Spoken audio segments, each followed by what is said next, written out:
Hey, Dr. Isaac Jones here. In this video, we're going to talk about the marketing mistakes that almost cost me my practice. This is a crazy kind of story of the challenges that I've dealt with. And ultimately, in the end, it left me burnt out. And I don't want that for you. I don't want you feeling burnt out. I want you feeling energized, rejuvenated, and I want your marketing solutions to work for you versus you having to work for your business. There are ways to set things up so that you do not have to work so hard. Okay. So when I was first starting, I didn't have necessarily anybody that I wanted to help. I was taught, in functional medicine and chiropractic, go out in the audience, in the community, and get as many people that have beating hearts and pulses as possible to come into your office, right? So when I started, my goal was just to build my business. That was it. I just wanted to build my business. And I spent a lot of time on nights and weekends just doing all these different activities. They're called inside activities and outside marketing activities. Inside marketing activities are inside the office, and I would do events. I would do referral strategies and promotions. If you didn't check out our last video that we did on the best natural health practice lead generation strategies for 2021, check that out. And that's relevant really for whenever year you're listening to this video. But there are all these different internal inside marketing strategies, and then there's outside marketing strategies. This was lunch and learns. I would talk at different events. I would land speaking gigs at corporations. I would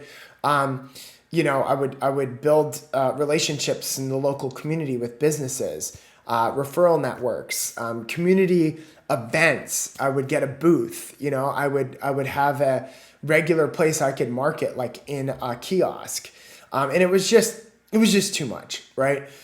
We drove a lot of leads, over 300 plus leads every single month into the practice. But ultimately I was working really, really hard. And eventually I ended up burning out. And I don't want you to have to do that. Now I'm working really smart. Literally in a couple days from now, I have 5,000 people on a webinar. 5,000 people on a webinar. This is going to be my biggest webinar I've ever done. But that's just crazy. And I haven't done anything. I actually was on vacation. I just got back from Orlando, and I was, at Legoland, SeaWorld, just doing all of the different things with the kids, just having a great time. And all of that was happening while I was on vacation. And that's what I want for you. I want your business, your marketing to work for you versus you having to work really hard for your business. Okay. So one of the first things that you need to do, and one of the first lessons I learned, is that you really do have to look at becoming a expert for a particular challenge or group of individuals, right? So what that looks like is, if it really is becoming an expert in a specific area, right? Some of you, you're working with so many people. If you go to your website, and this is so classic, you'll see a billion different things on your website that you help with. And literally when people jump on websites like that, they are turned off because they're like, well, what's this person an expert in? So you really want to, brand yourself as an expert in one or two, max two things, and they should be synergistic, right? And really put your stake in the ground around that and build an opportunity to start attracting people to work with you. Because when you become the expert, you get what I get, when you get 5,000 people that sign up for a webinar while you're on vacation. So that's pretty amazing. And that webinar, I can almost guarantee you, will drive over $3 million in revenue.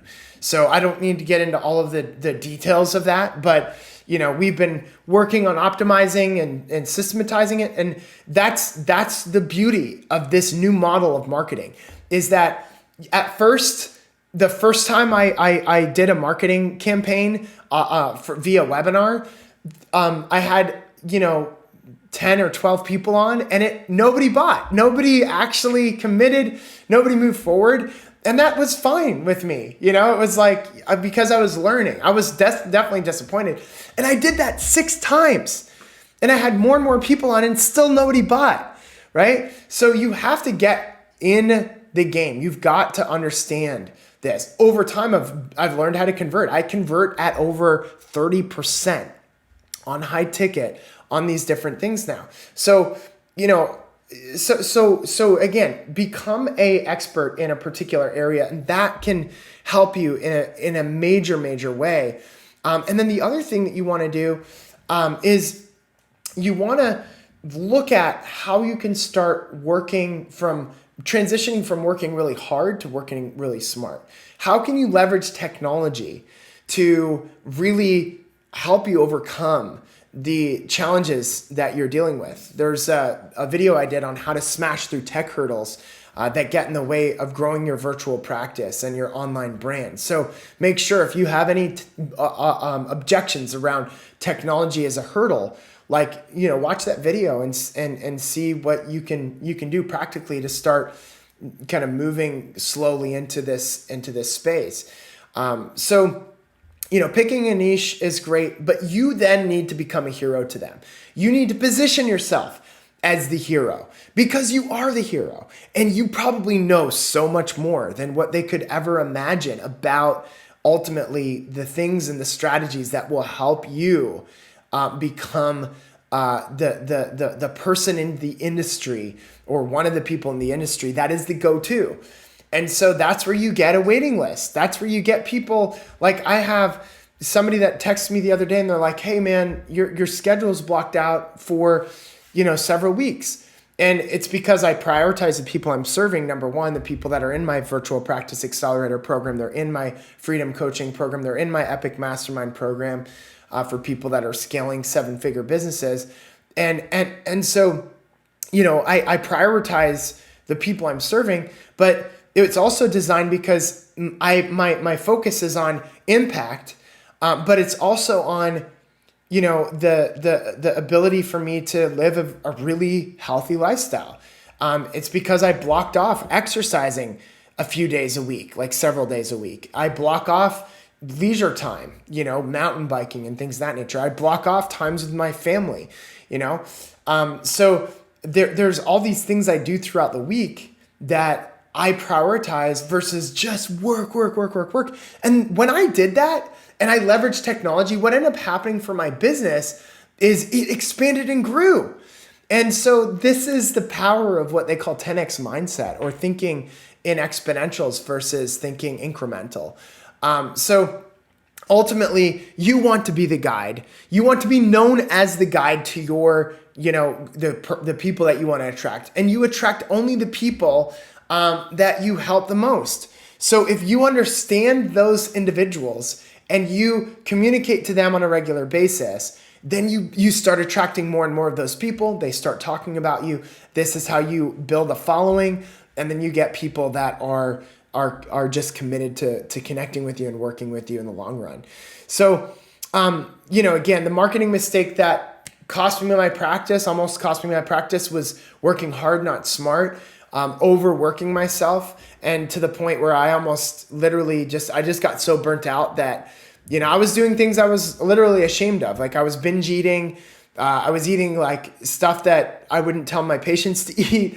It was a time where, I look back and I'm like, gosh, I thank God that I have the kind of life that I have, where I'm able to work 2 days a week, and do whatever I want the rest of the week, in my virtual practice, and help doctors when I want to help doctors build new businesses. That's what I've done. I'm a serial entrepreneur now. I've got multiple businesses. I invest in other health companies, and it's just been really fun to watch what's been created for other doctors that follow in my footsteps. And I want that for you.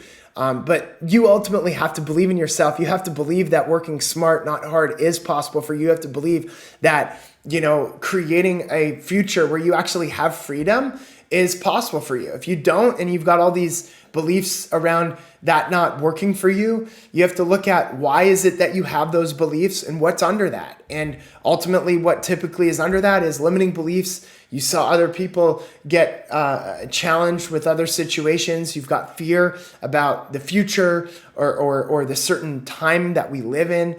And ultimately those are all just things that are obstacles that you can overcome and challenges that you can face head on, and you can ultimately navigate yourself through that to creating the brighter future that I know you're capable of achieving. So thanks for listening to this. Market smart, not hard, and ultimately niche down, figure out who you want to be the hero to, and you can create a beautiful future that I know is going to serve and help so many people. Thanks for listening.